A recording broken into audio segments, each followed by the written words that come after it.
ஒரு ப்ரெக்னென்ட் மதராக எப்படி அந்த மதரோட கிட்னி ஹெல்த் முக்கியமோ அதுக்கு ஈக்குவல் வந்து நம்ம பிறக்க போகிற குழந்தைக்கு வந்து ரொம்ப நார்மல் கிட்னியை கொடுக்க வேண்டியது மெயின் ரெஸ்பான்சிபிலிட்டி. அப்போ அதுக்கு ரொம்ப அதிமுக்கிய தேவை என்னன்னு கேட்டால் குழந்தையோட பர்த் வெயிட். எவ்வளோக்கெவ்வளோ குழந்தையோட பர்த் வெயிட் நல்லா இருக்கோ, லோ பர்த் வெயிட்டுக்குள்ளே வராமல் இருக்கோ, அவ்வளோக்கெவ்வளோ அந்த குழந்தைக்கு நல்ல கிட்னி கிடைக்கும். இதுக்கு பேர் நெஃப்ரான் டோசிங். அதாவது பர்த் வெயிட் அதிகமாக குழந்தைக்கு கிடைக்கக்கூடிய நெஃப்ரான்ஸ் வந்து கிட்னிக்குள்ளே நிறையா இருக்கும்.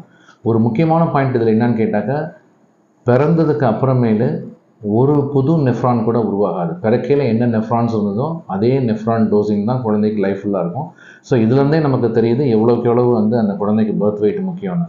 லோ பர்த் வெயிட்டாக பிறக்கிற குழந்தைங்களுக்கு பின்னாட்களில் சில சமயத்தில் ஹைப்பர் டென்ஷன், இல்லை கிட்னி இன்சஃபிஷியன்சி, புரோட்டீனுரியா இந்த மாதிரிலாம் வரதுக்கு சான்ஸ் உண்டு. ஸோ மதர் வந்து பெஸ்ட்டு நியூட்ரிஷனை, நல்ல ஃபுட்டு, வெஜிடபிள்ஸு, அப்புறம் fruits, moderate exercise, anaemia corrections இதெல்லாம் பண்ணி பார்த்துக்க வேண்டியது ரொம்ப முக்கியம். இதுதான் வந்து இருக்கிறதுலே மோஸ்ட் இம்பார்ட்டன்ட் திங். செகண்ட் வந்துட்டு ஏதாவது இன்பிட்வீன் யூரினரி இன்ஃபெக்ஷன்ஸ் அந்த மாதிரிலாம் வந்ததுன்னா அதை உடனடியாக ஐடென்டிஃபை பண்ணி ட்ரீட் பண்ணணும்.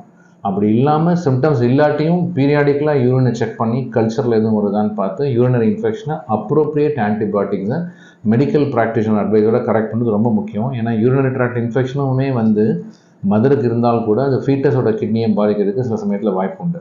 அப்புறமேல நம்ம வந்து இன் யூட்ரஸில் குழந்தை இருக்கையில் பண்ணக்கூடிய அல்ட்ராசோனோகிராம் 2 கிட்னி நல்லா இருக்கா, கிட்னியில் ஏதாவது ப்ராப்ளம்ஸ் இருக்கா, மெயினாக அந்த யூரின் வர ட்ராக்ட் ஏதாவது கொஞ்சம் பல்ஜாக இருந்ததுனாக்கா பின்னாட்கள் அதை வந்து பிறந்ததுக்கப்புறமும் ரெகுலராக அதை ஸ்க்ரீன் பண்ணி அதை கரெக்ட் பண்ண வேண்டியது அந்த குழந்தைக்கு வந்து நம்ம செய்யக்கூடிய மிகப்பெரிய கிஃப்ட்.